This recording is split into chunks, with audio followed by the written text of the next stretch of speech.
ഇപ്പൊ ചെറുക്കൻ രക്ഷപ്പെട്ടു. അവൻ ആ കുഞ്ഞു കത്തി, അച്ഛൻ കൊടുത്ത കത്തി കയ്യിലെടുത്ത് വെച്ച് പ്രാർത്ഥിച്ചുകൊണ്ടിരിക്കുക. അപ്പൊ ആ ഓൾഗൻ എന്താ ചെയ്യാന്ന് വെച്ചാൽ അയാളുടെ സ്വന്തം തല കൊണ്ട് ഈ കതവിലേക്ക് ആഞ്ഞാഞ്ഞടിക്കുന്നു. കതകും പൊട്ടുന്നുണ്ട്, അയാളുടെ തലയും പൊട്ടുന്നുണ്ട്. എന്നാൽ ഇപ്പോ കതവിനൊരു ഭാഗം പൊളിഞ്ഞ് തല അകത്തേക്ക് കിടക്കുന്ന പാകത്തിനായി. ആ സമയത്തായിരിക്കും കപ്പലിന് മുകളിലുള്ള ക്രൂ ഡൊക്ക് ഡൊക്ക് ഡൊക്കേന്ന് ഒരു ശബ്ദം കേൾക്കുന്നു. ചെറിയ ശബ്ദമാണ്. ഈ കപ്പലിൽ നിന്ന് എവിടെ മുട്ടിയാലും ശബ്ദം കേൾക്കുമല്ലോ. എന്നാൽ വലിയൊരാൾ മുട്ടുന്ന ശബ്ദമല്ല, കുഞ്ഞു മുട്ടുന്ന ശബ്ദം. ഇത് മനസ്സിലാക്കിയ ഉടനെ ഹീറോയും ക്യാപ്റ്റനും എല്ലാവരും കുഞ്ഞിന്റെ മുറിയിലേക്ക് ഓടി വരാം. അപ്പോൾ ഓൾഗൻ ഏതാണ്ട് മുറി തുറക്കണ അവസ്ഥയിലായി. ലോക്കിലേക്ക് അയാളുടെ കൈ എത്തിയിട്ടില്ല. കുഞ്ഞ് ഓടിച്ചെന്ന് ഒരു ടേബിളിനടിയിൽ ഒളിച്ചിരിക്കും. ഇപ്പൊ ഹീറോ ഓടി കുഞ്ഞിന്റെ മുറിക്കടുത്തേക്ക് എത്തിക്കഴിഞ്ഞു. നോക്കുമ്പോൾ ഓൾഗൻ നിൽക്കുന്നു. ഓൾഗൻ, നിനക്ക് എന്താണ് സംഭവിച്ചതെന്ന് ചോദിക്കുമ്പോഴേക്കും അയാൾ ഹീറോയുടെ പുറത്തേക്ക് ചാടി വീഴുന്നു. ഉടനെ പുറകെ വന്ന ആൾക്കാർ ഈ ഓൾഗനെ പിടിച്ച് മാറ്റി കെട്ടിവെക്കും. ആ സമയത്ത് കുഞ്ഞാണെങ്കിൽ ടേബിളിനടിയിൽ നിന്നും റൂമിന്റെ മൂലയിൽ ഒരു വിചിത്ര സത്വം ഇരിക്കുന്നത് കാണും. ഇപ്പൊ ക്രൂ മൊത്തം കതവ് എങ്ങനെയെങ്കിലും തുറക്കാൻ നോക്കുക.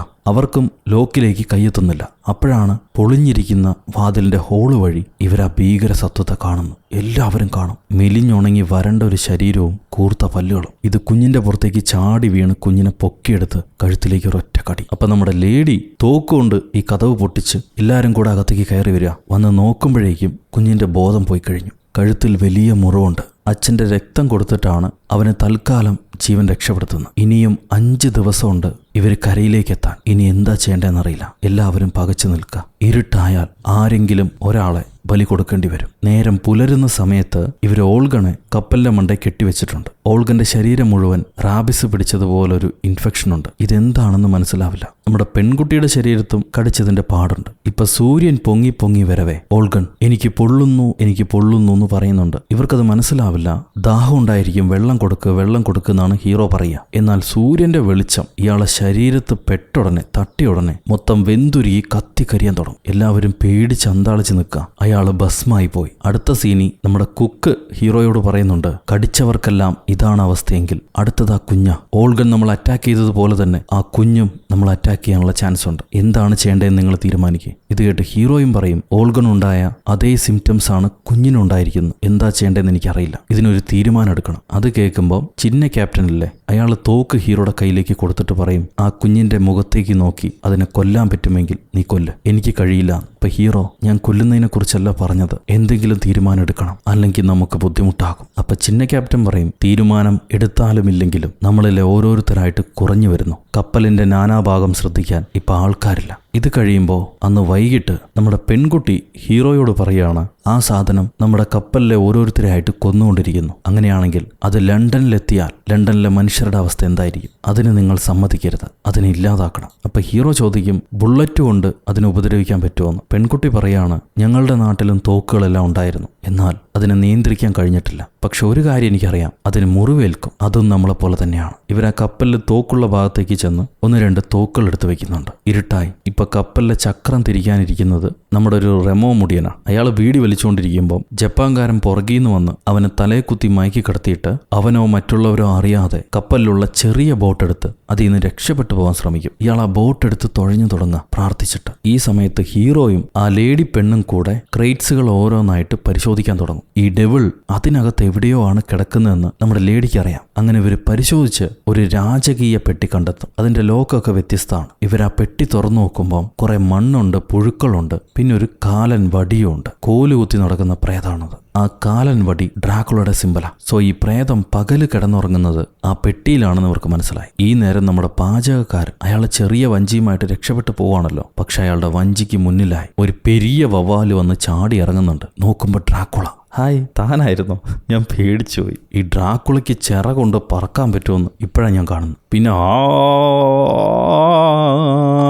എന്നൊരു കരച്ചിൽ ശബ്ദം. ക്രൂ ഓടി വന്ന് കപ്പൽ ചെക്ക് ചെയ്യുമ്പോൾ ആ ചെറിയ വഞ്ചി മാത്രം ആളപായമില്ലാതെ കപ്പലിലേക്ക് തിരിച്ചു വന്നിരിക്കുന്നു. രക്തക്കറയുണ്ട് വഞ്ചിയിൽ. പിറ്റേന്ന് നേരം പുലർന്നു. നമ്മുടെ കുഞ്ഞു പയ്യനില്ലേ, അവൻ മരണപ്പെടുകയാണ്. അവനെക്കൊണ്ട് ആ ഇൻഫെക്ഷനെ എതിർത്ത് പോരാടാൻ കഴിഞ്ഞില്ല. കുഞ്ഞിന്റെ ശരീരത്തിന് ബലം ഉണ്ടായിരുന്നില്ല. അതുകൊണ്ട് കുഞ്ഞ് മരണപ്പെട്ടു. സോ ഇനി ഇവർക്ക് വേറെ വഴിയില്ല. കുഞ്ഞിന്റെ ശരീരം കടലിൽ തന്നെ കളയണം. സോ ശരീരം പൊതിഞ്ഞ് ഇവരൊരു പ്രാർത്ഥനയും ചൊല്ലിയിട്ട് കടലിലേക്ക് അത് തള്ളിയിടാൻ നിൽക്കുക. അപ്പൊ ക്യാപ്റ്റൻ പറയും, എന്റെ മോൻ അനങ്ങുന്ന ഞാൻ കണ്ടു, അവന് ജീവനുണ്ട്, ഞാൻ കണ്ടു, എല്ലാവരും മാറി നിൽക്കുമെന്ന് പറഞ്ഞ് കുഞ്ഞിന്റെ അടുത്തേക്ക് വരാം. തുണി മാറ്റി നോക്കുമ്പോൾ ശരീരം മൊത്തം വെള്ളപ്പാണ്ട് പിടിച്ചതുപോലെ ഇൻഫെക്റ്റഡ് ആയിട്ടുണ്ട്. പെട്ടെന്നാണ് കുഞ്ഞ് ചാടി ക്യാപ്റ്റന്റെ കയ്യിലേക്ക് പിടിക്കുന്നത്. ഒപ്പം വെയിലടിക്കുന്നതുകൊണ്ട് ആ ബോഡി കത്തി കരിയാനും തുടങ്ങും. ഹീറോ വേഗത്തിൽ ആ ബോഡി വെള്ളത്തിലേക്ക് വലിച്ചിടും. എന്നാൽ കുറച്ച് തീ കൊണ്ട് നമ്മുടെ ക്യാപ്റ്റന് പൊള്ളിയിട്ടുണ്ട്. ഈ സീൻ കഴിയുമ്പോൾ ഹീറോ ചെറിയ ക്യാപ്റ്റനോട് പറയാണ്, എൻ്റെ കയ്യിലൊരു പ്ലാൻ ഉണ്ട്, നമുക്കതിനെ പിടിക്കണം. ഇത് കേൾക്കുമ്പോൾ ചെറിയ ക്യാപ്റ്റൻ പറയും, ഇത് വൈദ്യവേലയല്ല, താൻ പഠിച്ചതുപോലെ സാത്താനുമായിട്ടുള്ള പോരാട്ട,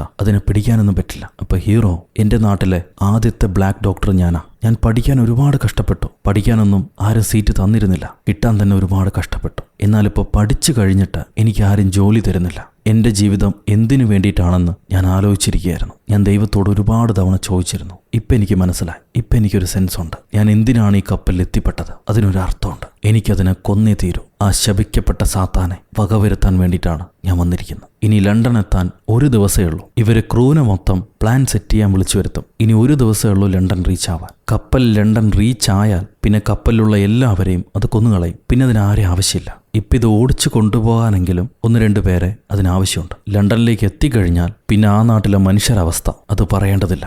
സോ ഹാർബറിൽ എത്തുന്നതിന് മുന്നേ തന്നെ അതിനെ കൊന്നുകളയണം. ഇത് കേൾക്കുമ്പോൾ മുടിയൻ പറയും, നമുക്കതിനെ കണ്ടുപിടിക്കാൻ പോലും പറ്റുന്നില്ല, പിന്നെയാണ് അതിനെ കൊല്ലുന്നത്. അപ്പം ലേഡി, അതുകൊണ്ടാണ് നമുക്കൊരു ട്രാപ്പ് സെറ്റ് ചെയ്യണമെന്ന് പറയുന്നത്. ആ ട്രാപ്പ് മറ്റൊന്നുമല്ല, ഈ കപ്പൽ നമ്മൾ വെള്ളത്തിൽ മുക്കണം, അതിനെ കരയ്ക്കടുപ്പിക്കരുത്. ഇത് കേട്ടുടനെ ചെറിയ ക്യാപ്റ്റൻ ദേഷ്യപ്പെടും. ഇതെന്റെ വീടാ, ഞാൻ വളർന്ന വീട്. ഈ കപ്പൽ നശിപ്പിച്ചിട്ടുള്ള ഒരു രക്ഷപ്പെടലും ഞാൻ അനുവദിക്കില്ല. അപ്പൊ ഹീറോ പറയും, വീടെന്ന് പറഞ്ഞാൽ മനുഷ്യരും കൂടെ ഉൾപ്പെട്ടതാ. ഇത് നിന്റെ വീടാണെങ്കിൽ ഇതിൽ മനുഷ്യരും വേണം, അല്ലെങ്കിൽ വെറും പലകകളും ആണികളും മാത്രം. അത് കിട്ടിയിട്ട് നീ എന്ത് ചെയ്യാനാ? എല്ലാവരും ചത്ത കപ്പൽ വെച്ചിട്ട് നീ എന്ത് ചെയ്യാനാ? ഇത് തകർക്കല്ലാതെ മറ്റൊരു വഴിയില്ല എന്ന് പറഞ്ഞിട്ട് ഹീറോ മഴുവായിട്ട് ഇറങ്ങും. അപ്പൊ ചെറിയ ക്യാപ്റ്റൻ ഹീറോയെ തടഞ്ഞിട്ട്, ഇതെന്റെ വീടാ, ഷീസ് മൈൻ. ഇത് തകർക്കുകയാണെങ്കിലും ഞാൻ തന്നെ തകർത്തോളാം. നിങ്ങൾ ട്രാപ്പ് സെറ്റ് ചെയ്യും. ആ സാത്താനെ വാഴാൻ അനുവദിച്ചുകൂടാ. നിങ്ങൾ പറയുന്ന പോലെ തന്നെ ചെയ്യാന്ന് പറഞ്ഞിട്ട് ചിന്ന ക്യാപ്റ്റൻ ആ മഴു വാങ്ങി കപ്പൽ വെട്ടി പൊളിക്കാൻ തയ്യാറാവും. ഈ ട്രാപ്പ് സെറ്റ് ചെയ്തതിന് ശേഷമാണ് കപ്പൽ വെട്ടി പൊളിക്കുന്നത്. ഇവർ വെളിച്ചുള്ള സമയത്ത് തന്നെ കപ്പലിന്റെ ടോപ്പിൽ നിന്ന് ഇതെവിടെ അനങ്ങിയാലും പിടിക്കാൻ വേണ്ടി എല്ലാവരും ഓരോ തോക്കുമായിട്ട്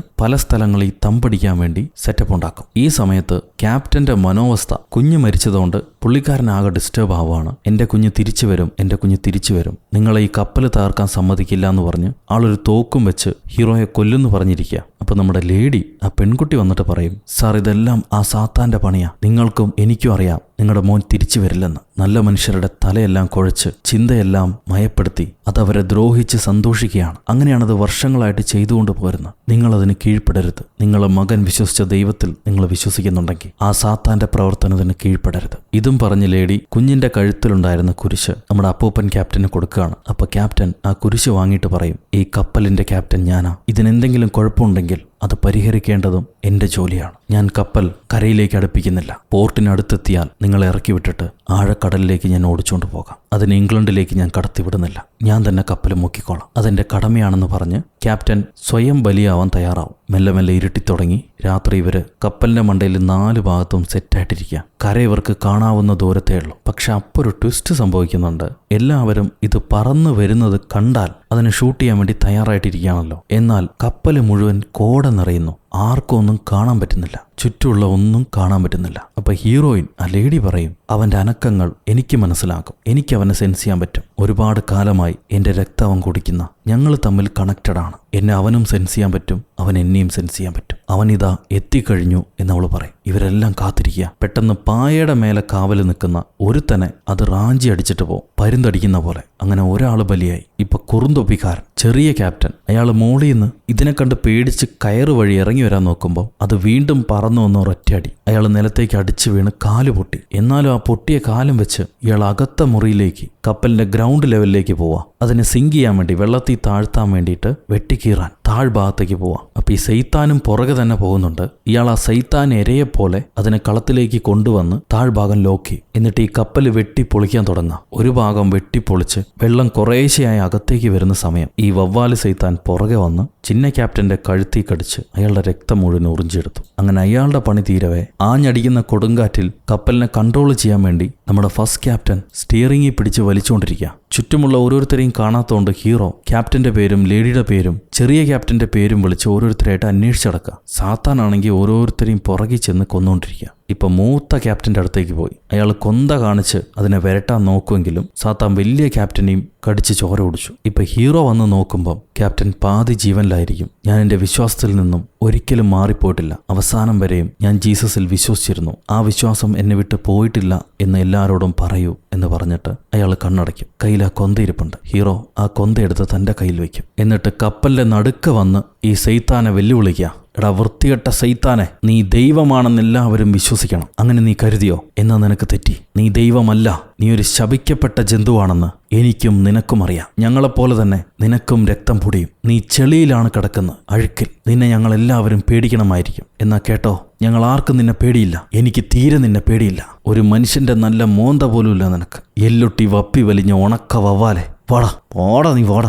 ഇത് കേൾക്കുമ്പോൾ വവ്വാലിന് കുറേ സെൽഫ് റെസ്പെക്റ്റ് ഉണ്ടായിരുന്നു. അത് ഡാമേജ് ആയപ്പോൾ അതിന് ടെൻഷനായി. നീ ആരടാ ചൊന്നേ എന്നും പറഞ്ഞത് ചാടി വന്ന് ചിറക് വിരിച്ച് കാണിക്കുക. ശരിക്കും വവ്വാലിനെ പോയി വല്ല കരണ്ട് കമ്പിയിലും തൂങ്ങും സൈത്താനെ. ഇത് കാറിക്കൂവി അതിന്റെ ചിറകുകൊണ്ട് ഹീറോയെ തട്ടിത്തെറിപ്പിക്കും. ഹീറോ മറിഞ്ഞു വീഴുമ്പോൾ അവന്റെ രക്തം കുടിക്കാൻ വേണ്ടി ഇത് അടുത്തേക്ക് വരാം. അപ്പോഴായിരിക്കും നമ്മുടെ ലേഡി പെണ്ണ് പുറകിന്ന് അതിന്റെ മുതുകിനിട്ട് വെടിപൊട്ടിക്കുന്നു. വലിയ മുറിവുണ്ടായി, ചോര പൊട്ടി ഒലിക്കുന്നുണ്ടാവും. അപ്പൊ ഹീറോയും പറയാ, നീ എന്റെ തലയിലും എന്റെ ശരീരത്തുമുണ്ട്. മറ്റുള്ളവർക്ക് നിന്നെ അറിയുന്നതിനേക്കാൾ കൂടുതൽ എനിക്ക് നിന്നെ അറിയാം. നിന്നെ ഞാൻ വെറുതെ വിടില്ലടാന്ന് പറഞ്ഞ് ഇവൾ ആ തോക്കുകൊണ്ട് വീണ്ടും അതിനെ വെടിവെക്കുന്നു. അപ്പൊ ഈ സാധനം പെണ്ണിനെ കൊല്ലാതെ തോക്കിനെ മാത്രമാണ് തട്ടിത്തെറിപ്പിക്കുന്നത്. പിന്നെ അത് തന്റെ ചിറകുകൊണ്ട് ഈ പെണ്ണിനെ പൊത്തിവെക്കും. കൊല്ലുന്നില്ല.